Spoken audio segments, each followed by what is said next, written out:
नमस्कार मित्रांनो, शेतकरी बांधवांसाठी अतिशय महत्त्वाची अपडेट आहे मित्रांनो। अखेर नमो शेतकरी योजनेचा 8वा हप्ता आजपासून शेतकरी बांधवांच्या खात्यामध्ये जमा होणार आहे। या संदर्भातली महत्त्वाची बैठक काल मंत्रालयातील दालनात पार पडली। नमो शेतकरी महासन्मान निधी योजना, स्वर्गीय गोपीनाथ मुंडे शेतकरी अपघात सुरक्षा सानुग्रह योजना व प्रधानमंत्री पीक विमा योजना या महत्त्वपूर्ण योजनांसंदर्भात सविस्तर आढावा बैठक आयोजित करण्यात आली होती।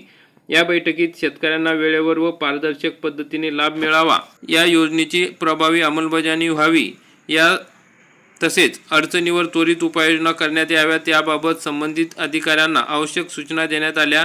शेतकऱ्यांचे हित जपणे व त्यांना आर्थिकदृष्ट्या सक्षम करणे हे शासनाचे सर्वोच्च प्राधान्य असून त्या दृष्टीने सातत्याने प्रयत्न सुरू आहे। या बैठकीच्या निर्णयानंतर सांगण्यात आले आहे की नमो शेतकरी योजनेचा 8वा हप्ता हा आजपासून सर्व शेतकरी बांधवांना मिळणार आहे।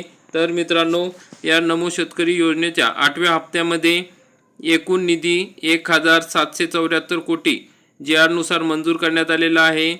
तर त्यामध्ये आणखी निधी आधीचा आहे त्यानुसार आता पात्र लाभार्थी शेतकऱ्यांच्या बँक खात्यात थेट जमा होणार आहे।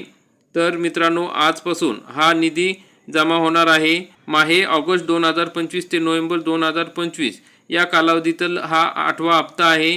तर मित्रांनो, 16 मार्च 2024चा जो GR आलेला आहे त्यामध्ये निधी मंजूर करण्यात आलेला आहे आणि आता त्यानुसार काल झालेल्या बैठकीत स्पष्ट सूचना देण्यात आलेल्या आहे की आजपासून हा हप्ता 99% सर्व लाभार्थ्यांच्या खात्यावर वाटप करण्यात येणार असल्याची शक्यता या ठिकाणी सांगितल्या जात आहे। तर मित्रांनो, अशा पद्धतीने महत्त्वाची अपडेट आहे आणि तुम्हाला जर नमो शेतकरी योजनेचे पैसे हे जमा होण्यास सुरुवात जमा झाले तर कमेंटमध्ये नक्की सांगा आणि व्हिडिओ आवडल्यास व्हिडिओला लाईक करा, चॅनलला सबस्क्राईब करा। धन्यवाद।